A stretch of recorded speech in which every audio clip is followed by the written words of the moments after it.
Hey guys, Youngblood with you, and today we're going to do a should you buy video on the 85X, which is available now for $50 with LTI through the 28th of November.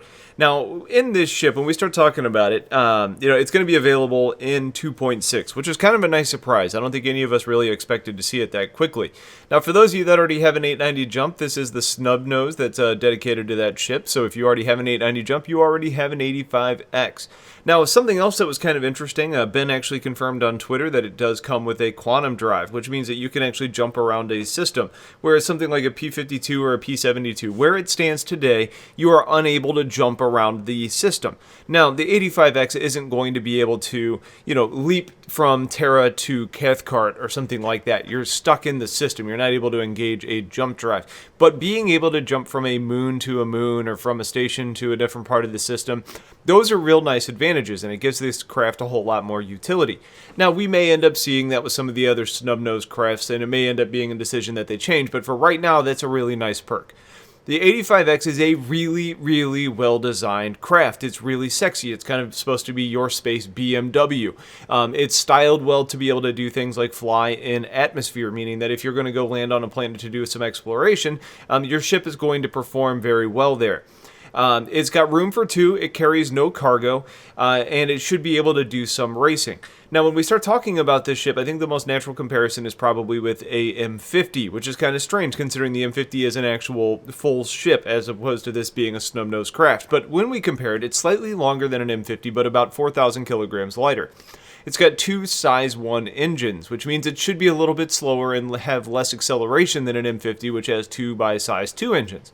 Now, this does have 12 maneuvering thrusters, so to give you kind of an idea, the M50 has 8 and is nimble as hell. So this ship being lighter and having 12 maneuvering thrusters means this thing should be able to just turn on a dime and breakdance at will. It does have small shields, being size 1s, meaning that it should be less durable than an M50, and it is slightly, a bigger target to actually hit. So I wouldn't expect it to hold up in a fight anywhere near what an M50 can, because an M50 can dodge a lot of fire. Now, with this ship, it's going to be like a lot of other smaller, lighter craft. You're really going to be more designed to avoid fire than actually taking fire. But I was pleasantly surprised by some of the weaponry on this, meaning that it actually comes with 4 times longswords, which are size 1s. Now, that's going to be 2 by size 1s on the wings, and what makes this really interesting is that it actually has a belly mount, almost like a canard turret, which has 2 by size 1s on it, also going to be those long swords. But what that means for you is that you could technically carry a size 2 on the belly. So you could have a size 2 there and size 1s on the wings, which gives this surprising firepower. So, who is this ship right for?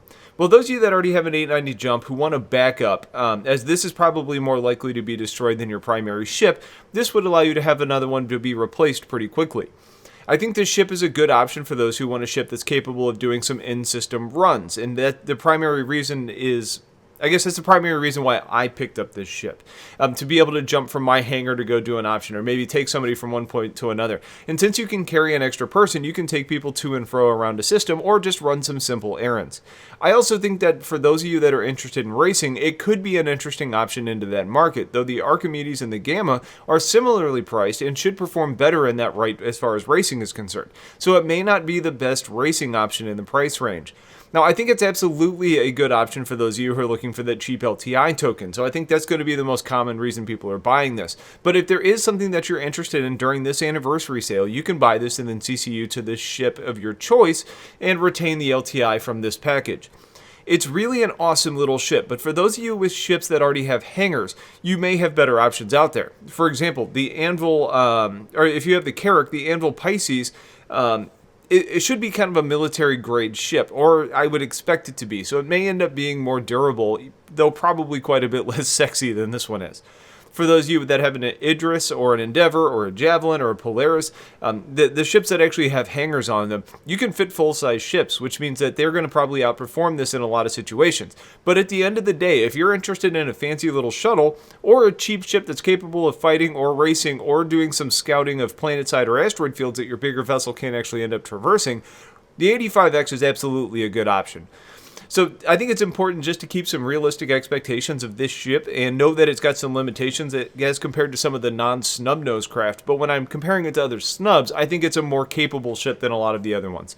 So if you have questions about this ship, please let me know. I hope this helped. Otherwise, get your comments in. Stay tuned for a whole lot more content coming soon, and have yourselves a wonderful day. Take care.